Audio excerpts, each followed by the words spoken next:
Merry Christmas, all and sundry. Boxing Day fixture list was jam-packed with some fixtures that were surprising, some comebacks, and some great performances from some teams that we would not have thought that we would see coming. But one thing that we do know is that Izzy is here, and I am going to review some of the games that took place today. Now, in this one, we're going to talk about Manchester United and the beauty of a comeback that is very reminiscent from the times that they used to have under Sir Alex Ferguson. Manchester United arrived into this game off of the back of two home defeats, and the mentality that they needed to come with facing a Villa side that is second in the table, tied on points with Liverpool, and just trailing Arsenal by 1 point, needed to be on point because Unai Emery has had his team firing from all cylinders.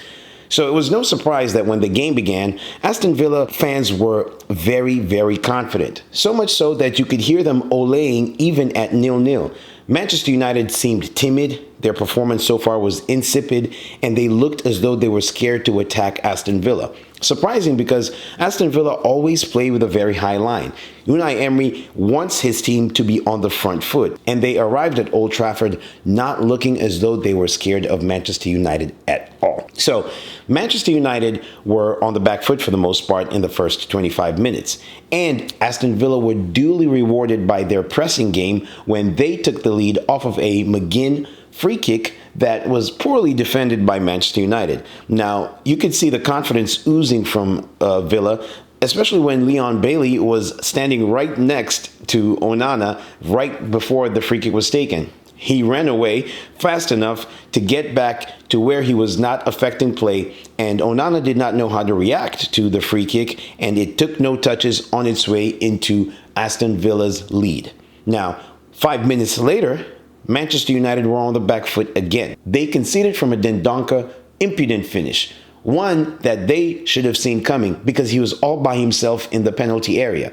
You had 7 Manchester United players that were all around the goal line, and none of them could prevent that. At this point, the Manchester United fan base was starting to sense that they might be in for a very tough night.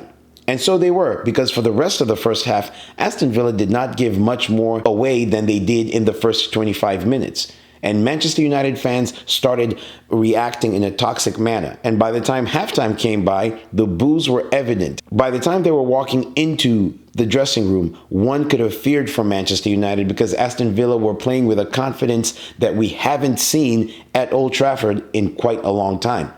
Now, whenever teams go to Old Trafford, you have to think about how you're going to respond, especially when the second half starts, because just because Manchester United are 2 goals down does not mean they're beaten. Whatever Ten Hag would have said to his team seemed to have spurred them on, because the second half began in a much different vein. United started to believe that they were Manchester United, and Aston Villa, because of what Manchester United were able to do, were starting to sit back a bit more. And you could have expected this. The natural response, especially when you're 2-0 away from home, is to try and preserve that lead. But Aston Villa started to make small mistakes. And then in came a very young man who should be the future of everything that Manchester United are trying to do. Garnacho was wonderful in the second half, and it almost seemed as though he single-handedly spearheaded Manchester United's revival. Manchester United's fan base were now starting to sense something different because of the performance of this young man. Now, eventually Garnacho did score. He did put the ball in the back of the net, but unfortunately it was chalked off for offside. But that did not dampen the mood that this young man had at that moment. He duly snatched 1 goal back just after the hour mark. Now, Aston Villa did have a very good response to that, and they almost also increased their lead just a minute later. But the counterattack was foiled. Onana made a very, very good save, and Manchester United at that point were safe. Now, Manchester United, who have a very interesting history against Aston Villa at Old Trafford, said that they were not going to be beaten today. And only a few minutes later, Garnacho struck a shot that deflected off of Diego Carlos and beat Martinez. Now, the shot probably would have been saved if it didn't take the deflection, but who am I to tell Manchester United fans that? They did not care how that ball found the end of the net. And eventually, Manchester United started growing into the game. The second half was a masterclass in a team that needed a point, in a team that needed to show that they are still able to churn out results. And that has been the problem for Manchester United.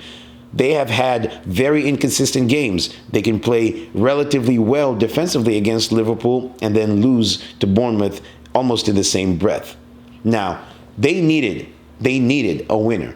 And with Aston Villa looking as though they might be able to respond, because just immediately after Garnacho's goal, they had a goal line clearance because of a scuffed shot from McGinn. Johnny Evans, who has come into question about how old he is and whether he's playing for Manchester United at his age and whether he really should be in the starting 11, was pretty decent in the second half. And he was the one who came up with the block and the goal line clearance to enable Manchester United to do what they were about to do in the next few minutes.